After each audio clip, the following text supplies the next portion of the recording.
ঘরোয়া জিনিসপত্র দিয়ে বাড়িতেই বানিয়ে ফেলুন পনির বাটার মশলা, ঠিক হোটেলের মতো স্বাদের। তো চলুন দেখে নেওয়া যাক কী করে বানাতে হয় পনির বাটার মশলা।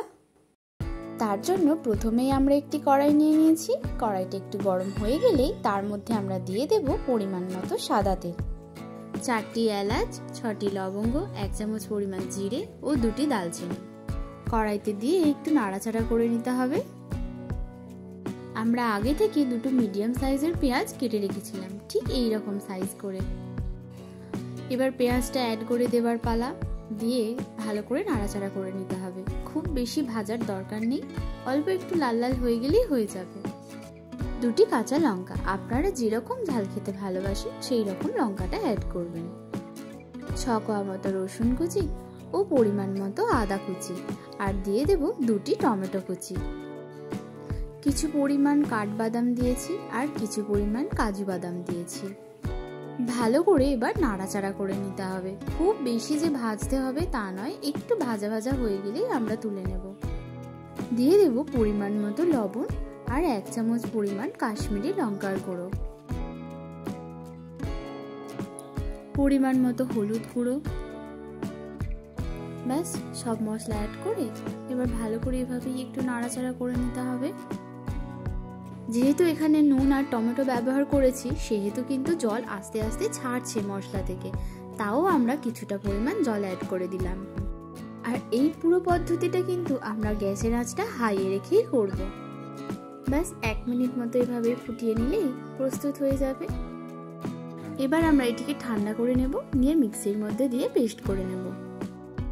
ব্যাস, পেস্ট হয়ে গেছে। এবার কড়াইতে তেল নিয়ে নেবার পালা। আগে থেকে আমরা একটি পেঁয়াজকে ছোট ছোট করে কুচি করে রেখেছিলাম, সেই পেঁয়াজটা তেলের মধ্যে দিয়ে দেব। পেঁয়াজটা একটু ভাজা হয়ে গেলেই আমরা তার মধ্যে অ্যাড করে দেব 1/2 চামচ পরিমাণ কাশ্মীরি লঙ্কার গুঁড়ো ও 1/2 চামচ পরিমাণ ধনে গুঁড়ো।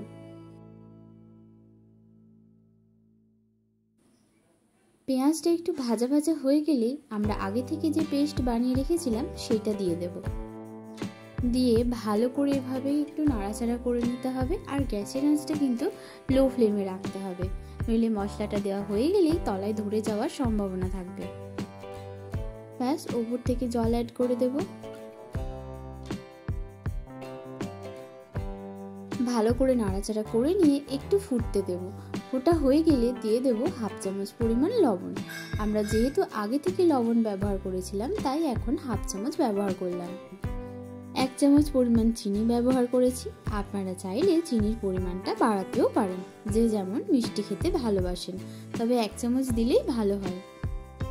ব্যাস, এবার 5 মিনিট মতো এভাবেই ঢাকনা দিয়ে রেখে দেব। ব্যাস, গ্রেভি প্রস্তুত হয়ে গেছে। যখন আমরা 5 মিনিটের জন্য ফুটতে দিয়েছিলাম, তখন কিন্তু গ্যাসের আঁচটা আমরা মিডিয়াম রেখেছিলাম। ব্যাস, এবার পনিরগুলো অ্যাড করে দেবার পালা। আর পনিরগুলো কিন্তু এই সাইজেরই কাটতে হবে, খুব বড় কাটলেও হবে না, আবার খুব ছোট কাটলেও হবে না। ভালো করে এভাবে একটু নাড়াচাড়া করে দিতে হবে হালকা হাতে, যাতে সব পনিরের মধ্যেই মশলাটা পায়। পনির অ্যাড করার পর নাড়াচাড়া হয়ে গেলে আমরা 2 থেকে 3 মিনিট মতো এভাবেই ছেড়ে দেব, যাতে পনিরের মধ্যে মশলাটা একটু যেতে পারে। ফুটে গেলেই এবার সবশেষে আমরা অ্যাড করব কিছুটা পরিমাণ বাটার ও কিছুটা পরিমাণ ক্রিম। সবশেষে দিয়ে দেব আগে থেকে কুচি করে রাখা ধনেপাতা ও কিছুটা পরিমাণ কাসুরি মেথি। কাসুরি মেথিটা দেওয়ার আগে কিন্তু খুব ভালো করে হাতে গুঁড়িয়ে নিতে হবে, তাহলে গন্ধটা খুব ভালো আসে।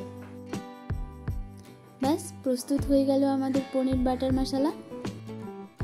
আপনারা বাড়িতে বানান, আর কেমন হলো আমাদের তা অবশ্যই কমেন্টে জানান। ভিডিওটি ভালো লাগলে লাইক ও একটি কমেন্ট করে পাশে থাকার অনুরোধ রইল।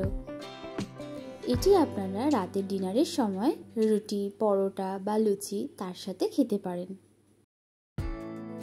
ব্যাস, এবার স্বাদ গ্রহণ করার পালা।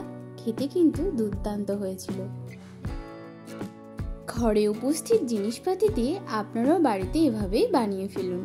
আজ তাহলে এই পর্যন্ত, দেখা হবে নতুন কোনো একটি রেসিপি নিয়ে।